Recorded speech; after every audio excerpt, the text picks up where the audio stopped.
punk there. That's where people have their hair, you know, cropped back and cut and dyed, and they live a really outrageous life. Why do you think they do that? Why? I don't know. To attract attention. Don't like it. Why? Can you tell me why? Well, I would say it's offensive. Oh, stupid.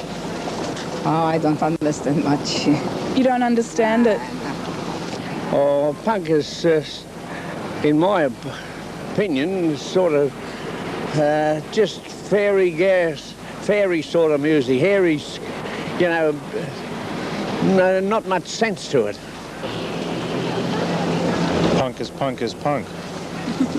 Oh, yeah, they had a program on TV here, I think on 60 Minutes, and they kind of went into their den and they showed you a bit more, you know. They were charging people to be photographed with them and things like that. I don't know if you've seen that yourself, but that's, you know, about it. Punk. Horrible. Why do you say it's horrible? I don't like the attire, I don't like the hair. Do you think there's anything more to the way they dress than just a fashion? Oh, no, I think it's just another sort of a thing generations go through. Punk is, I don't know, I came over wrong. We have got other rubbish like this. You seem to think it's rubbish. It's a time for the young people, I don't know. I don't blame them, you know, when I see an idiot got white hairs, lilas on this side, you know, and all them look like the idiots. Punk? Oh, I've got no idea, I don't think. Punk? No idea. Way out. Punk. Pretty confusing, I think. Well, I don't have an opinion actually, but I imagine it's pretty loud, way out type entertainment that young people, you know, get up to. P-U-N-K. Is it? Yep. Oh, just rubbish, isn't it?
define punk in that sense? Well, it's an attitude to living. Punk to me means trying to sort of, you know, get rid of all the restrictions that you've been brought up with, like, you know, how you judge people by what they look like and things like that, and plus also trying to find an alternative to what there is already existing in the society. I think mostly people are out to have a good time and, you know, not be worried about being people saying, you know, you can't do this and you can't do that. I mean, I don't think image has got all that much to do with it, really. I mean, it's what you believe yourself that's most important. Yeah, everybody just wants to be free to get into what they want without any hassles. What do you say to people who say that all punk is a fashion? Well, I think they should look deeper into the issue than that. Sure, you know, like some people do have Mohicans and studded leather jackets and Doc Martens and that, but it's what's in your head, not what you wear. That's what's important, you know. It's a lifestyle. It's not to us. It might be to a lot of other people. It's just a fashion for a while, and then they might get sick of getting yelled at and, you know, harassed by people, and so they'll change their image to fit in with everybody else. But that's not what, you know. But you don't have to look like us if you want to be into punk. Like, you're into punk, you know, but you haven't got coloured hair or anything. It doesn't matter what you look like at all. 1, 2, 3, 4.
But do you think the person who walks down the street, and I mean I've seen it happen so many times that a punk will walk down the street, you're walking some few steps behind and you just see people turn around and laugh. That happens every day of our lives.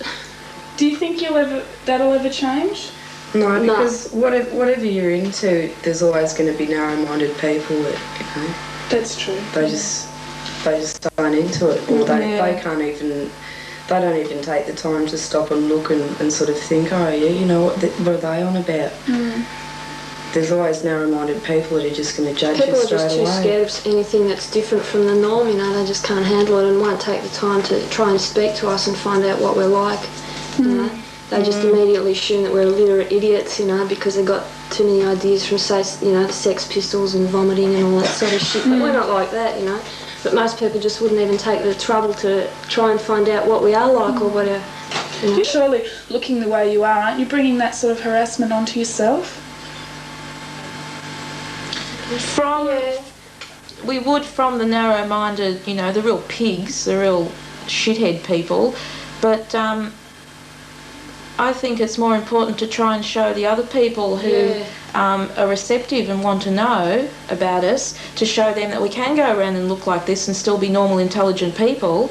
And I think it's worth more to do that. And of course we're going to get flack from someone, because there's always dickheads out there that are going to yell at someone for something, no matter what you look like, you know. I'm sure there's hippies that get called poofters and almost bashed up all the time by guys. I'm sure there's you know, really, like blatant gay guys who walk around, you know, looking very feminine and that, they must get, you know, harassed and almost bashed up by people all the time too. You know, it's not just us.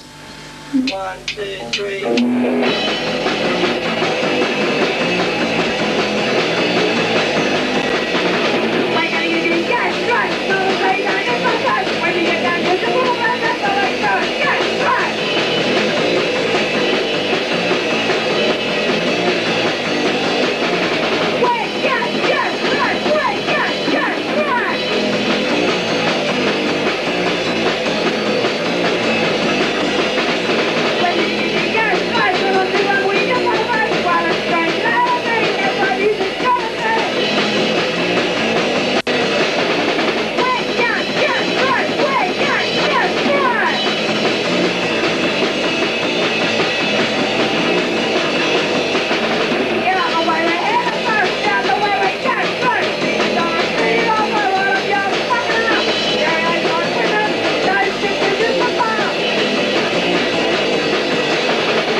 you go into the city and, you know, you see a few punk rockers, and these days people don't really turn their heads as much as they might have done a few years ago. I think it's, well, these days sometimes it's hard to tell who's a punk and who's not a punk, because punk is, you know, what's up in your head and what you think. It shouldn't be a fashion, really. And you might see some really trendy looking person with colours in their hair, and some old granny in the street might think, oh, they're a punk rocker, but then you might see some really straight looking guy walking down the street and he might have every punk record in the world. Do you think it's becoming more accepted? Oh yeah. Like if I had to walk down the street with green hair like this 4 or 5 years ago, I would have got a lot more flack and a lot more hostility from people than what I would now. So do you think in that sense that punk has achieved something? Yeah, I think so. Something, but still not enough. Your peace of mind is your own peace of mind.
Achieved a lot in the sense that there's an international network of people communicating with each other via, you know, not big record labels and things like that. Like what it's turned into more of a, I'm going to car punch you. Let's say a sense of awareness. Like a lot of people are actually thinking about what's going on in the world and that, and people are coming up with more, I'd say, like more positive, like the lyrics are rebelling against what they see bad in this world, and there's a lot of things that are bad, and that's why I think that bands such as us and bands in other countries and that exist. You know, because I don't know, as a form of rebellion and as a form of change too. It's achieved people being more aware of political issues and things that are going on in the world. But is that necessarily good? Yeah, it's good. It's better than people just being mindless and doing what their government or what society tells them to do, instead of thinking for themselves. It's good that it is good that they know, but then again, is that knowledge telling them to do anything? Yeah, I think it's opened a lot of people's eyes to problems in the world. I think the 77 punk, it was good for its time, but looking back on it now, I don't think lyrically it achieved that much, because in 77 a lot of the bands weren't singing about really hard-hitting issues, whereas like Crass and bands like that overseas, and Australian bands like Depression and Vicious Circle are singing about, you know, a lot more hard-hitting issues now than what they were in 77. It's sort of been I see punk rock or hardcore or whatever you'd like to call it as a sort of a progression onwards.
because it seems to be making a lot more people aware of different situations that exist in the world, and it's created a really big underground network as well through magazines like Maximum Rock and Roll, and plus just writing to people in different countries. It seems to be breaking down a lot of the barriers between different countries through correspondence, mail and music and stuff like that.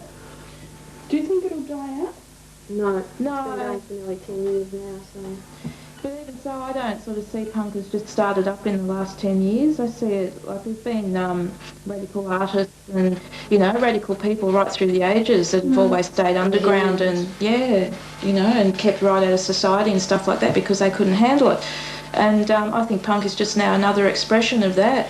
And so I think it'll keep on going forever. It seems like now, like say in 77 it was one style, and then in 82 it might have been a bit more like leaning towards the hardcore and the GBH British bands, but now it seems like that everybody in all punk scenes, because of the correspondence and coming closer together, that every country music is having some sort of influence on all the other countries combined. That's what it seems like to me.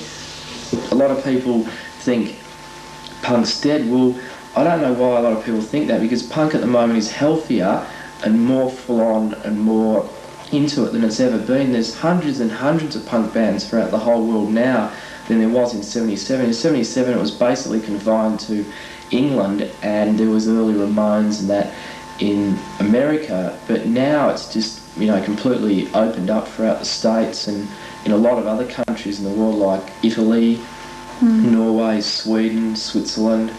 See, to me there's always been punk, there's always been... See, punk's just a word that people have put on the radicals now, you know. It used to be hippies and it used to be beatniks and it used to be something else. It used to be rockers, and it's like I've got this interview from Angry Anderson, and it says to this guy saying to him, you know, I'll play it to you later actually, says, you know, some people say Rose Tattoo are a punk band. He goes, well, to me all true rock and rollers involved in music are punks, and he reckons Lobby Lloyd's a punk and Billy Thorpe was a punk and I'm a punk. It's a reaction to a lot of like ideas that we're brought up with, like, you know, like the idea that we've got to, you know, if there's a war we've got to all go and fight it, you know, and fight for our flag and our country and our leaders and stuff like that, which is really wrong, because, you know, there's no reason for these wars. They're just used to make money for the industrialists, really, you know.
Well, Australia seems to be like an island that's a big relay system. That's what I can gather from it. Don't you reckon? It seems like it's like this, you know, like everybody thinks, oh, you know, if there's a nuclear war, yeah, there'll be one, but they won't drop many bombs on Australia because of this and that. But I don't think it's like that. I think it's the other way, and that people are thinking that, well, you know, Australia's a little place out of the way, so we can put all our relay stuff there, and they'll cop it real bad, you know, because all the relay stuff's there, and it's only a little shitty island anyway, so nobody really cares about it, you know. But it's that little what I mean? shitty island that's full of all the yellow cake that's making. Yeah, that's what I mean. Yeah, that's what our song says, you know. Uranium mining yesterday, MX Warhead's here to stay. And in that song, Australia, Australia, it goes, Australia, Australia, our beloved land, come mining our uranium, we'll make a couple of grand. It goes, good money for the economy, it'll provide you with a job, supplying the superpower with uranium for bombs. See, that's what Australia is. Australia is that fuel for the nuclear power. That's where it stands, right in the middle of it.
It's like another song we wrote, money buys weapons, weapons for sale, supplier makes profit from war, you know, regardless of life. It doesn't...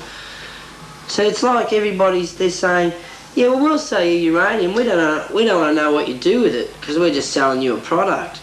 But, you know, if you use those, put it in those bombs, or, you know, make something from it that's going to kill another person, well, you know, it's sort of like we're not part of it, you know what I mean? It's what it's like they'll do it, but they don't want to sort of admit that, like this, that thing, right? There's this comic in this magazine I got from overseas, and it's got this guy, and it says, it's got a secretary, she goes, oh, I just relay the phone calls, and it's got this other guy goes, I just drive the truck, and the other guy goes, I just fly the aeroplane, and the other guy goes, I just relay the messages from the plane to the other plane, the other guy goes, I just flick the switch, and the other guy goes, I just fly the plane, you know? And then it goes, I just push the button, and then it's got this Chinese guy goes, which kills me.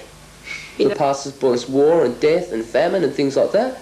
But surely by looking back at the past, you can try and discover what went wrong. Yeah, well, what's being stand? But that's not happening. It's just getting worse. I'm not saying ignore the past. I'm saying learn from it. Most people don't. They just say, "Gee, we were really great in World War One and World War Two. We won. We bombed the Japs. We did all this stuff." They celebrate. They had wars. You know. And then you have places like RSLs and stuff like that. Ruxton. Yeah, like people like Bruce Ruxton and that. And you have places like the RSLs where all these guys who went out and fought for their country, you know, all this patriotism and stuff. And they go there and they drink and they talk about old times where they killed people. Yeah, these are the people who say this are the people who justify, you know, going to Vietnam. They're the people who say, well, Vietnam, you had to do that because, you know, if we didn't do it, the communists would have done it.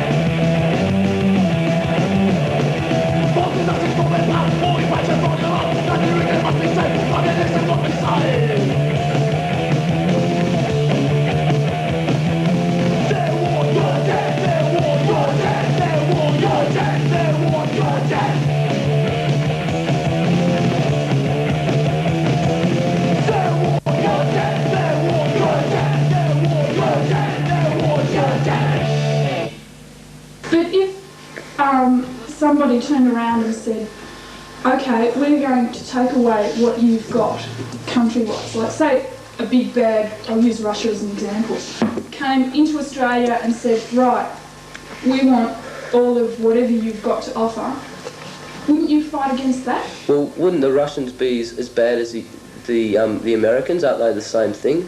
That's the way I see it. I mean, yeah. You know, like all we know. That's the problem. Like propaganda's installed into people's heads through that TV screen over there, and through other things as well. People's minds are manipulated. All we know of the Russians is what we get to see on. Russians are just people, you know. If the Russians want to come here and take over the country, it's not the Russians that want to do it, it's the political leaders that want to do it. It's the same. I mean, America's taken over this country already anyway, and nobody's actually got up and fought them. I mean, people think, gee, great, we've got Coca-Cola and Pizza Huts and McDonald's and all these nice little companies. Because you know, there's two types of villains. There's ones that are subtle, like America's really subtle. It uses different methods of oppressing people, whereas Russia's more direct, like a thug who walks down the street and whacks someone over the head with a club, whereas America's like the Godfather who says, hey Billy, go and get this guy with, you know, like they're the same type of villain, except they use different methods, you know.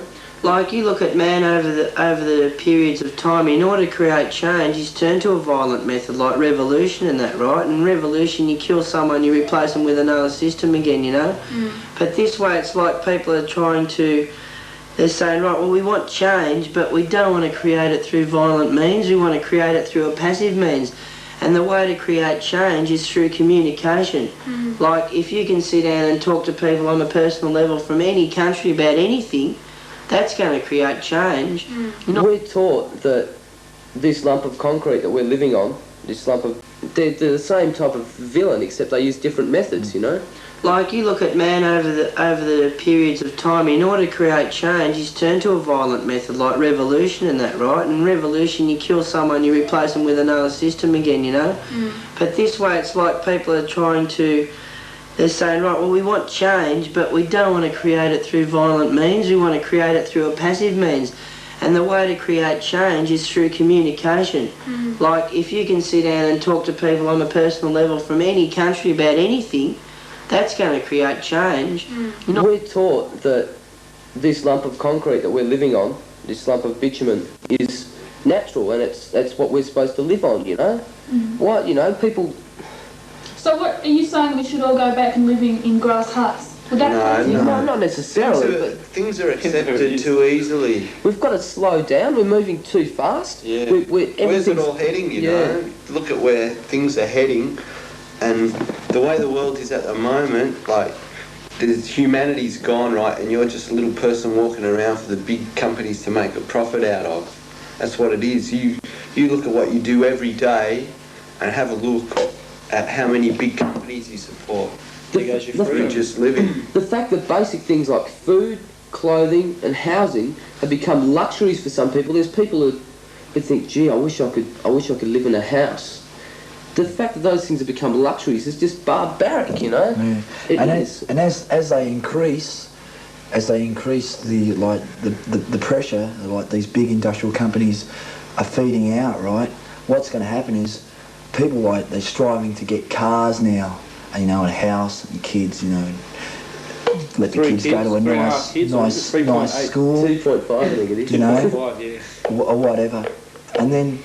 What's gonna happen? It's gonna go up more. Like, people are gonna, like, they won't be able to get a house anymore, so they're gonna be striving to get something like food or a flat, or it's getting harder all the time. Every year it's getting harder, and people like material possessions, right? You've got to own something. That's the way it is, you know. You've got to get a house or a car or something like that, and every year, like, you know, what's going to come down to, you know. You're gonna have something like, geez, I've got this bit of meat in my hand today.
seem to be saying, oh, we're anti-commercialism, we're anti-materialism, and yet here you are making money.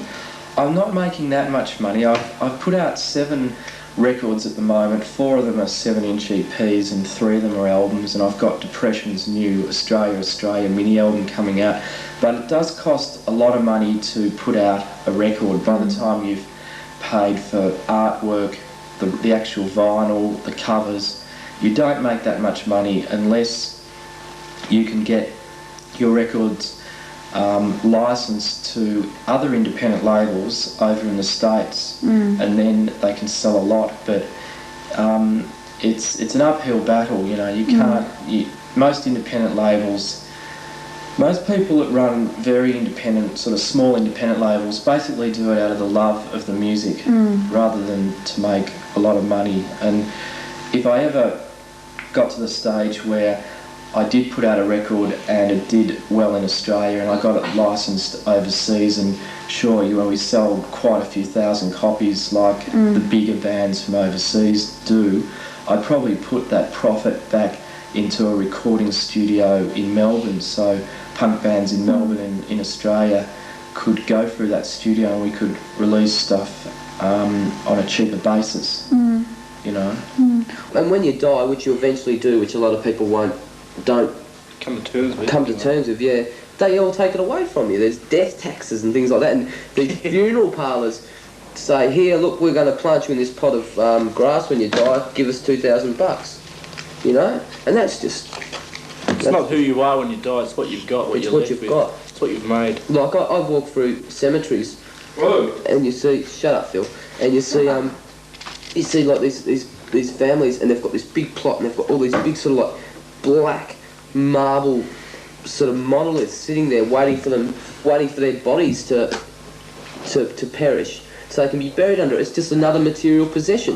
When you're dead, you know, people will walk through it and say, hey, gee, look at that guy, he must have been rich, he's got a really big grave. And you go from one grid pattern, which is streets, all going straight or a bit curvy sometimes, into a funeral fucking home, a graveyard, which is all more streets and going like that, and all little plots.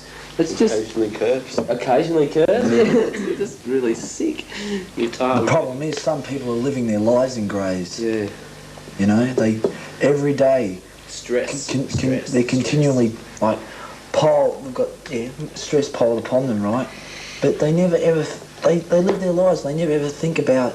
Maybe they do think about it, but they never ever really do anything against what's giving them so much pressure. They've got no real freedom. There's a lot of people that don't want to work, but they work. Most people they've got to bring in the money.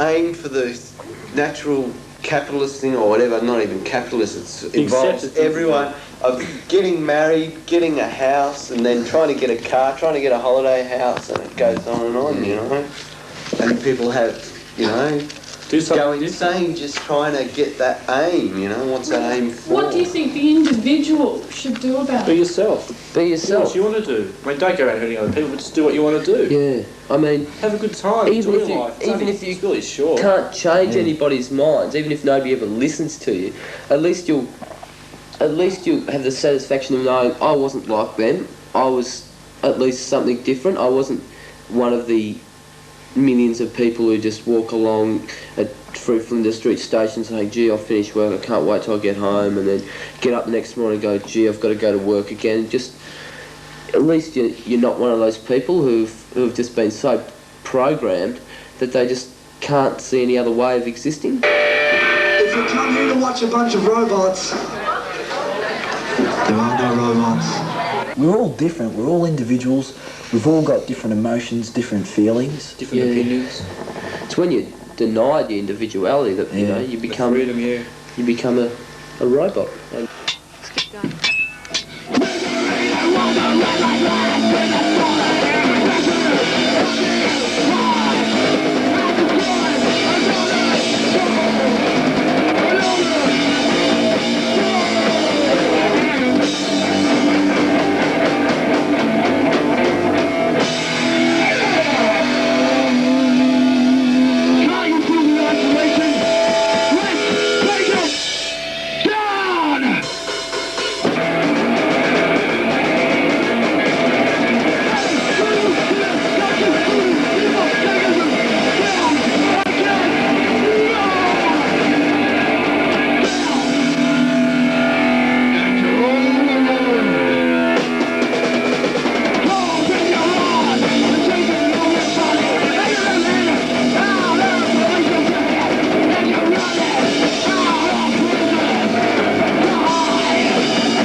Everybody stop. Think about it. Think about it.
You see, it all depends what your definition of drugs is too. Cigarettes are drugs, coffee's drugs. Yeah, see, that's beer's another drug. thing. Yeah, there's all these drugs that you can buy in the system, but the system says to you that other things are drugs and you can't.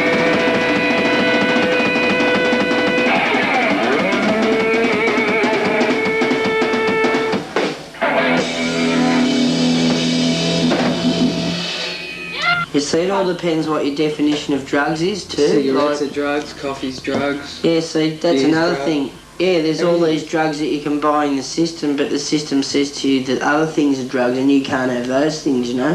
To me, like a lot of people might see marijuana as a drug, but I smoke marijuana and a lot of people do in Australia, I reckon, and it's probably part of the bloody culture now in Australia. There's so many people smoke dope, you know? But to me, I don't see that as a drug, I see that more as a herb.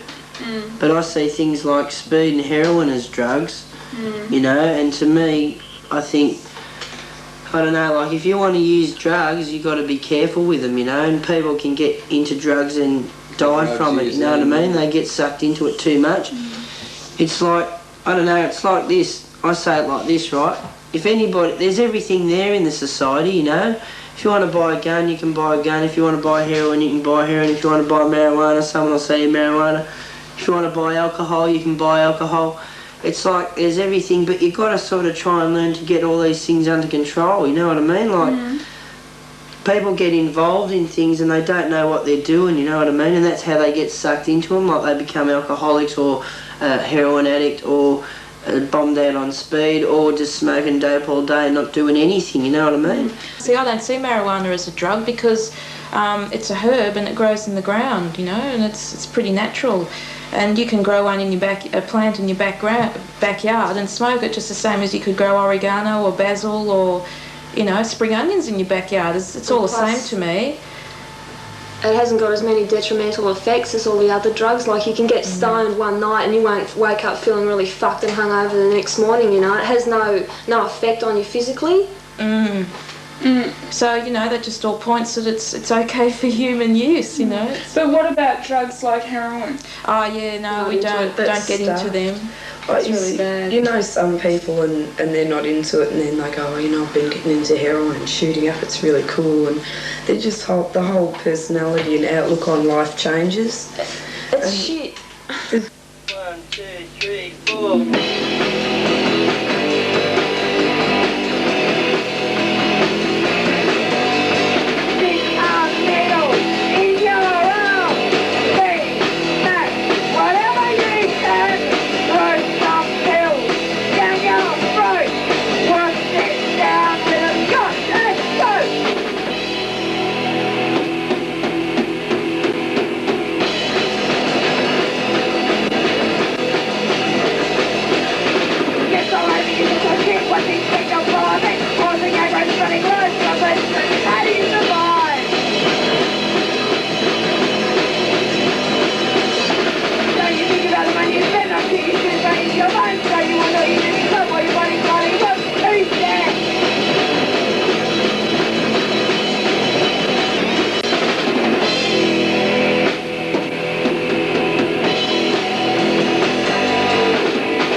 Where do you see the image of the negative image that's been developed from punk, or that's been generated from punk? Where do you see that as having been?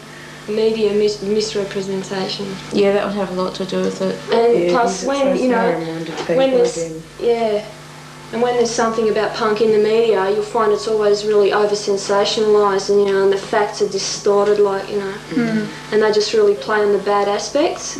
Like I Spit on Your Gravy, there was a thing in The Truth about them, you know, and it just made them sound just so bad and totally. You know, totally So over the the worse top. they make us out, the more sales they make. So Yeah, like that guy in England, you know, with the super glue spiky hairdo who got yeah. sacked from his job. You'd heard about that for weeks and weeks and weeks. Yeah. You see, these people watch Willisy, and Mr. Willisy tells them that all these punks, you know, 20 of them sleep in a bed and there's no rules except you can't shoot up heroin upstairs, you know. What do you expect them to believe if they see stuff So like I'm sure that? Willisy... That's the image that's put across. That's the image put to them, so they don't know any better. Is it true? Is it a truth? Not true. There are people, there obviously are people who are like that. But every culture has their idiots. I mean, listen to most of the bands that are involved in the punk thing at the moment, and most of them have got anti-violent songs, you know. But you always hear about the bad aspects, but nobody ever takes the trouble to write about the positive aspects. You know, because it's not as interesting. It's not as interesting as slagging at somebody or knocking somebody to the ground or getting pissed or shooting up or something like that. It doesn't sell as many papers or whatever, you know. But where do you think punk in Australia, or how do you think punk in Australia is going to improve things here? I'd say basically it's really not. It won't improve. It won't It won't make a big change over the whole thing at the moment. But basically, it's up to the people involved themselves to satisfy their own peace of mind and do what they can. Yeah. Do you ever feel disgruntled that the change that you're trying to bring about probably won't come to its fruition in my lifetime? Yeah, I do, yeah. But I know that I'll have played a small part in it, you know, and so many other people have in the past, you know. But yeah, I do, yeah.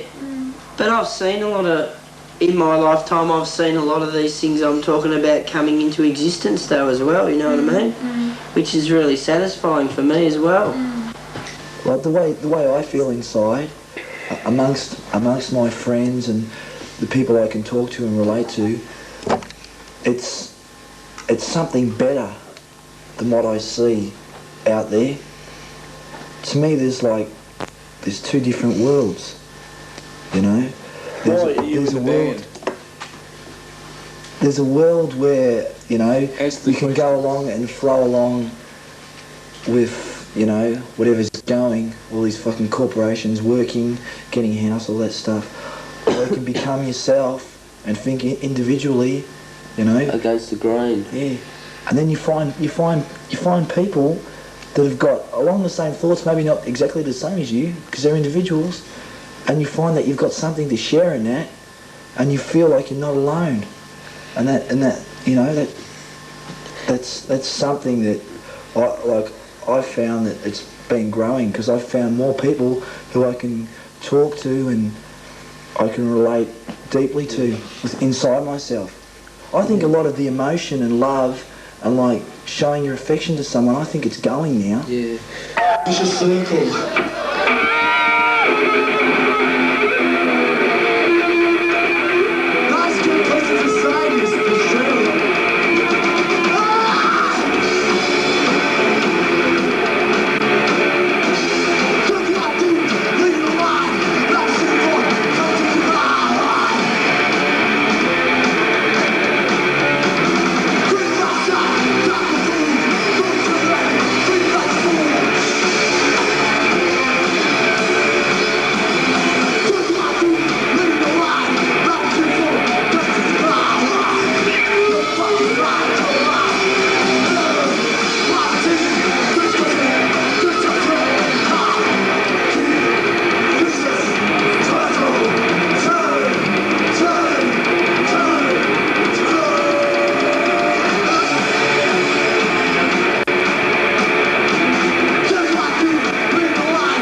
Oh, just rubbish, isn't it?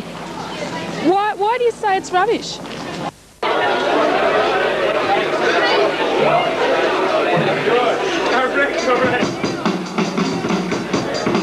You're peace of mind, because you're all peace of mind.